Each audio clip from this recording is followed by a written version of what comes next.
It's all total stupidity. It's total nonsense. That's how stupid this is. So stupid. 39 CE. Jesus is long dead according to the New Testament. He's been crucified already.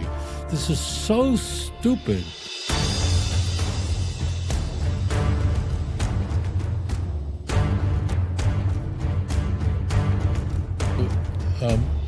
Christians insist that you can prove that Jesus is the Messiah based on hundreds of prophecies in what they call the Old Testament. More than 300 prophecies that clearly speak about the Messiah. As it turns out, all these so-called prophecies are riddled with misquotes, ripping passages out of context, changing the meaning of the words, and sometimes these passages don't even exist. They're phantom passages.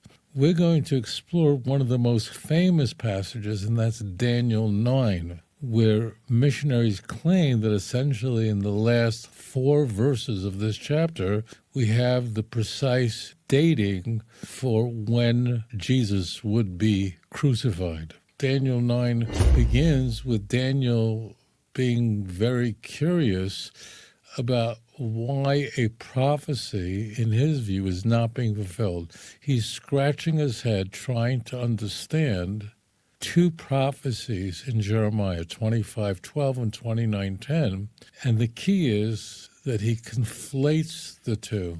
Daniel is looking at Jeremiah's prophecies. Jeremiah lived at the end of the First Temple period. Although Jeremiah and Daniel technically were alive at the same time, Jeremiah was considerably older. And Jeremiah in 25 verse 12 indicates that the Babylonian Empire would end after 70 years. He's talking about the Neo-Babylonian Empire.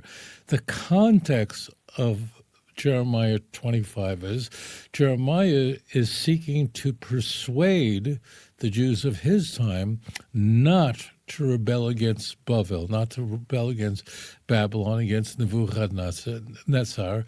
After all, if you just wait this out, the Babylonian Empire is going to fall. And a big segment of Jeremiah is, don't think that you can fight the Babylonian Empire and win. God's not with you. So that's one prophecy in Jeremiah chapter 25, verse 12. Now, this is how Daniel 9 begins. There's a second prophecy which seems identical, but it isn't. Daniel thinks it is, and that's at 29, verse 10.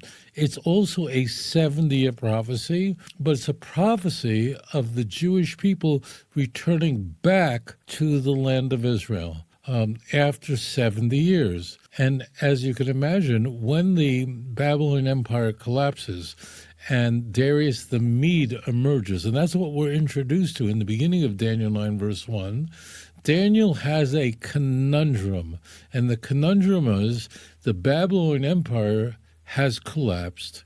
Therefore, Jeremiah 25:12 has been fulfilled, but nothing's happening. Like there's nothing about the Jews returning back to their land. He thinks that these 2 prophecies are the same 70 years. They're not.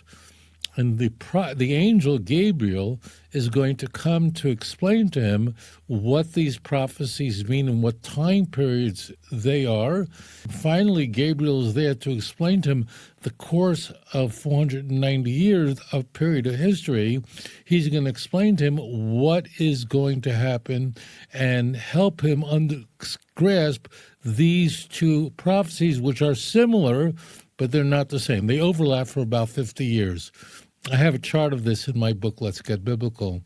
In Daniel chapter 9, the angel Gabriel comes to him with a message from heaven, and Gabriel says to Daniel that 70 weeks have been decreed for his people, for Israel and for the holy city of Jerusalem, to bring an end to sin, to atone for wickedness, to bring in everlasting righteousness, to seal up vision and prophecy, and to anoint the most holy. Those 70 weeks are not literal weeks.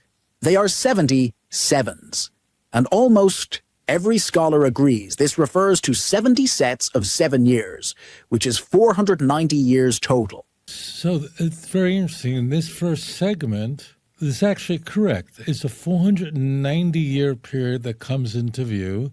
It's described as 70 weeks of years.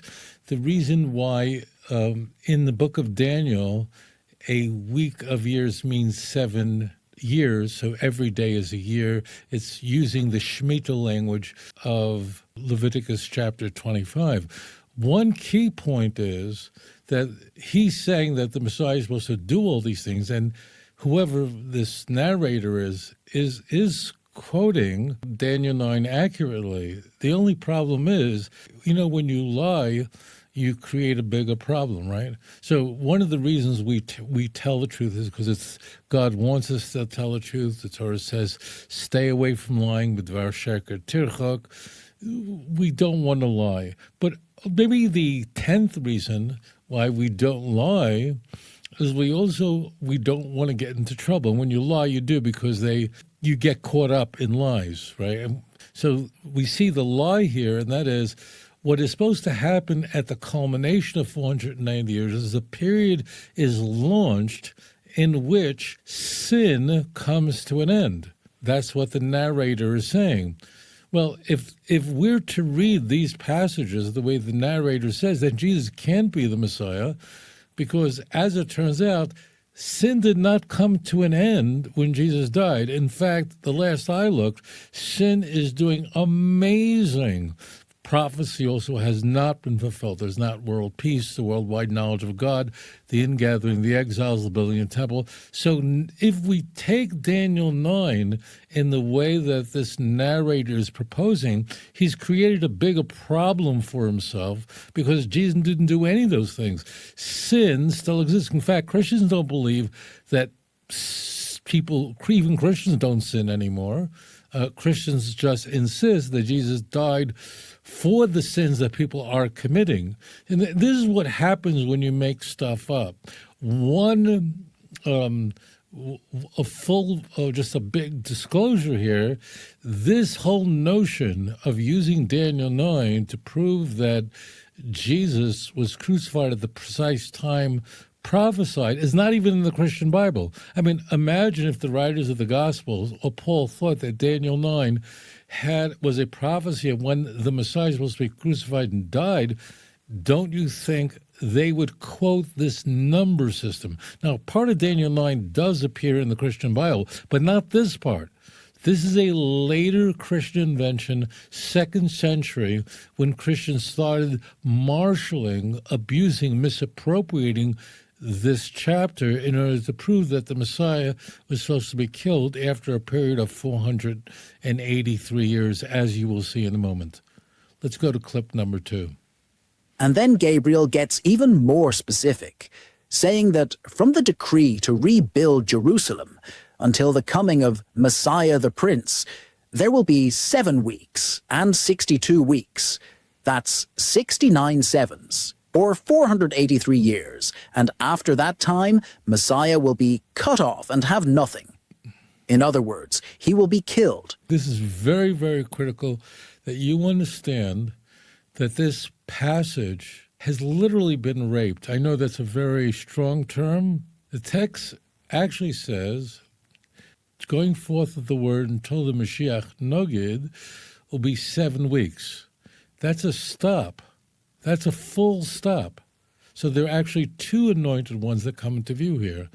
And then it says, look at verse 26, and after 62 weeks, an anointed one will be cut off. Yikaris Mashiach. There's no definite article there. So the 7 weeks, so from the going forth of the word, which means the word of prophecy, it really means from the Chorvot Yerushalayim, see Daniel 9, verse 1 and 2, until an anointed prince would be 7 weeks. That's 49 years. That's a half a century. Who emerges after 49 years? Cyrus the Great. You need to know a little piece of history in order to make sense out of any of this. The Neo-Babylonian Empire begins with Nebuchadnezzar 19 years before the destruction of the first temple. Just must know that. If you don't understand this, you'll not understand a word. 1 year later, after Nebuchadnezzar becomes king of the Babylonian Empire, he then enters into Jerusalem and he subjugates it. So that from that point on, that means in the 2nd year of his reign, Israel becomes a vassal state under the Babylonian Empire. Now, 50 years after the destruction of the first temple, Cyrus the Great emerges. Actually, Darius the Mede, followed immediately by Cyrus the Great, gives the command for the Jews to rebuild the Beis Hamikdash, to rebuild the temple. And we are told very specifically that he is the Mashiach. Now you're going, that's crazy. It isn't. It's Isaiah 44, verse 28 and 45, verse 1. I know there's a chapter break there, but it's artificial. Literally, we're told that Koresh, that's his name in Hebrew, is God's Mashiach, who gives the command to build the temple and to build Jerusalem. What the church seeks to do is to conflate the 7 weeks, meaning 49 years, and 62 weeks, which is 434 years, into one period of 69 weeks or 483 years. Interestingly, if you were able to find a King James, but the 1611 version, you'll see it doesn't do this. This is a later accretion. Now, how do you know that's the case? First of all, in no language is the number 69 represented as 7, 60, and 2. I don't care what language you speak. I'm sure there are many people watching me right now who speak many languages. So if you speak German, the way you say 69 is 69. How do I know that? Because that's how you say it in Yiddish. In Hebrew, it's 69, 69. In French, 69. That's how in English, 69. You never say 7, 2, and 60. You don't say that, ever say that. No language, no matter what. What they did is there's an unambiguous margin that's in Esnachta. There's a semicolon there, which the church eviscerates. Now, how do you know I'm telling you the truth? Well, first of all, it makes sense. In no language do you say 69 by saying 7, 60, and 2, okay? But to prove to you, someone can argue, well, the Esnachta is a grammatical feature. It's a semicolon, but it was made by the Masoretes, roughly in the early medieval period in the 8th century. So how do you know the Masoretes? So in case you hear that kind of argument, you could dismiss it immediately. Why? Because look at Daniel 9, verse 26. What does it say? And after the 62 weeks, get this into your head. This is very critical, because if you don't understand that there are 2 different anointed ones introduced here, one that comes after 7 weeks, that's Cyrus. Okay, he comes after 49 years from the destruction of the first temple. You have a second subsequent anointed one, that's the priesthood, that comes after a subsequent 434 years. Again, how do you know that Tovia Singher is telling you the truth? After all, I don't have a favorable view of the Christian religion. Maybe I'm pulling some sort of stunt here. Maybe this is a sleight of hand. That means I'm saying that the church is not being forthcoming with you. But how do you know? So maybe I'm very biased, and what I'm saying is untrue. So I want to prove this to you, demonstrate this to you, and then I want to provide a smoking gun. There's no inference here. Please look up Daniel chapter 9, but verse 26. It doesn't say after the 7, 60, and 2 weeks. It doesn't say that.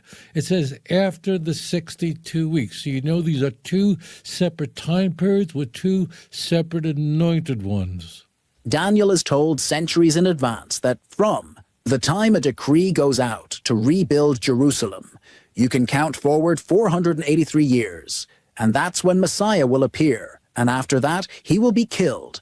And if you trace history, what do we see? In 445 BC, King Artaxerxes of Persia issued the decree for Nehemiah to rebuild the walls of Jerusalem.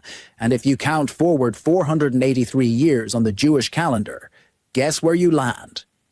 You land right in the 1st century. the exact time when Jesus of Nazareth was walking the earth, claiming to be the Messiah, doing miracles, fulfilling prophecy, and then, just as Gabriel said, being cut off through crucifixion. Now, friends, this is staggering, because Daniel didn't just say a Messiah would come someday. He put it in a time frame so precise that it rules out anyone else. The utter stupidity pregnant in this comment is beyond measure. Utter stupidity. You know how it goes when there's so much idiocy contained in a small soundbite, you just don't know where to begin. So he's claiming that this command was the command given in Nehemiah chapter 2, in the first 10 verses. Artaxerxes gave Nehemiah, he was a cupbearer for the Persian king Artaxerxes, to repair the wall. Not to build Jerusalem, not to build a temple. Please, I beg you to look this up. Nehemiah chapter 2, the temple is already built. This is complete idiocy. The only thing was there was kind of like a terrorism going on where groups in the land of Israel had an unfavorable view of Jewish settlement here in Israel, and they were engaged in a kind of terror where they were burning gates and breaking walls that were built. So Nehemiah, who was deeply troubled, asked permission, and he was given a letter. He wasn't told to build a temple. He wasn't told to build Jerusalem, just to repair the walls. It's all total stupidity. It's total nonsense. I beg you, what do I always say to you? Please look up Nehemiah chapter 2, verse 1 through 10, it's really 1 through 8 for yourself. It's very, very clear. The person who gives the command to build Jerusalem and the temple is Cyrus, who's called the Messiah. Please, please, please look up Isaiah 45, verse 1. Just look it up. Just please pause this, whatever, and look up Isaiah 45, verse 1. If you want to read the verse that introduces it, Isaiah 44, 28, Cyrus is called the Mashiach. Artaxerxes never called the Messiah, and he never is told to build Yerushalayim, and he never gives the command or devar. It's an igeret. He gives a letter to repair the wall and the gates. So this is a complete lie. Plus, even if you are not numerate, even if you're not a big math expert, look at the stupidity. So the narrator here is saying that the dating for Artaxerxes giving Nehemiah permission to repair the wall and the gates took place in 445 BCE. And he's saying if you count forward 483 years, you come to when Jesus was walking the earth, okay? Now, I'm asking you a question, please. If you even have a perfunctory knowledge of math, if you just do it, just simple arithmetic. So here it is. At 445 BCE, count forward. He said it, I didn't say it. Count forward 483 years. So what year are you in? If you're in 445 BC, that's what the narrator said, and you count forward 483 years, you come to a time when Jesus walked this earth and is killed. Please tell me what year you're in. You're in the year 39 CE. That's how stupid this is. So stupid. 39 CE. Jesus is long dead according to the New Testament. He's been crucified already. This is so stupid. There should be a limit, and I probably should have used it. I don't mean to use terms like stupid. Maybe these are sophomoric terms, but this is terrible. It doesn't work. And what happens to the last week? The last 7 years, it doesn't even work. Who is the second anointed one? The second anointed one is the priest. In fact, the word Mashiach is used more frequently in the book of Leviticus than any other book of the Torah. It's referring in almost all cases to someone like myself, someone who's a Kohen, someone who's a descendant of Aaron. So what happens 7 years before the destruction of the second temple? So the second temple was destroyed in 70. So now we go back to 63. So that's the last week. So we have the last week begins in 63. Trouble is brewing. What happens a half a week in? We're now in 66. what occurs then? The Jews go to war with Rome, and then the priesthood is terminated. It doesn't say anywhere there that killed. The word killed and crucified, as the narrator says, is total nonsense. The word is Yikares Mashiach. There's no definite article. It doesn't exist. Now, I want to explain this to you. As a priest, my father's a Kohen, my father's a priest, his father was a Kohen, going back to Aaron. All the functions of a Kohen, like myself, we can't perform those things today. So all the things that the priests are supposed to carry out in the time of the temple, we can't. So therefore, why is the word Yikares Mashiach mean? What does it say Yehoreg Mashiach? Yehoreg Mashiach would mean an anointed one is killed. So the narrator is lying to you. He says the anointed one will be killed and crucified. That's a lie, complete lie. Now, the word kares means to cut off. It just means cut off. It can be that someone who's killed is cut off. It doesn't mean that it would never use that term, but that word doesn't only mean killed. It means to be cut off. And that's what happened when the Jewish people went to war with the Roman Empire. And this will come into view in verse 27, which we're not going to cover right now. A half a week, in this last week, there is a breaking of a covenant or an agreement between the Roman Empire and the Jews. And then the Jews went to war with Rome, and that war lasted 3.5 years. It was a very tragic war. So what's happening here is there are actually two anointed ones who are coming to view. The first one after 49 years following the destruction of the first temple. So here are the simple numbers. The second temple stood for 420 years. The Babylonian exile was 70 years. 70 plus 420 is 490. It's very simple. So what comes into view in these four passages in Daniel 9 is from the destruction of the first temple, destruction of the second temple. Now, I know someone might ask the question, and that there are two different chronologies for the Persian Empire, and there are. There is the chronology of Herodotus, which gives the Persian Empire many more years. And then there's something called Seder HaDaires, which is the Jewish chronology, which allows for the Persian Empire to be much shorter. Just so you know this, because people are going to look this up. So there are two different chronologies for the Persian Empire, and therefore there were only 4 kings in the Persian Empire. And if you go to Daniel 11, verse 1 and 2, you see that there are only 4 kings in the Persian Empire. So this should stand out. But just going back, this prophecy, what comes into view is that from the destruction of the first temple, destruction of the second temple is 490 years, and the angel Gabriel breaks it up. What about these 6 signs that we're told, like sin comes to an end, prophecy is completed, the Holy is anointed? The moment the second temple is destroyed, the potential for Mashiach to come immediately begins. After all, one of the things that the Mashiach must do is what? Think about it. One of the things that the Messiah does is he builds a Beis HaMikdash. We see that openly in the last 3 passages of Ezekiel chapter 37, meaning verse 26 through 28. Ezekiel 41 through 47, we have the unused blueprints of the third temple. It's there. It's very, very clear. Okay, so you have to get this into your head. The moment the second temple is destroyed, the kinetic energy or potential for Mashiach to come immediately begins. The Mashiach could have come the moment the second temple was destroyed. In fact, there's a tradition that the Mashiach is born on Tisha B'Av.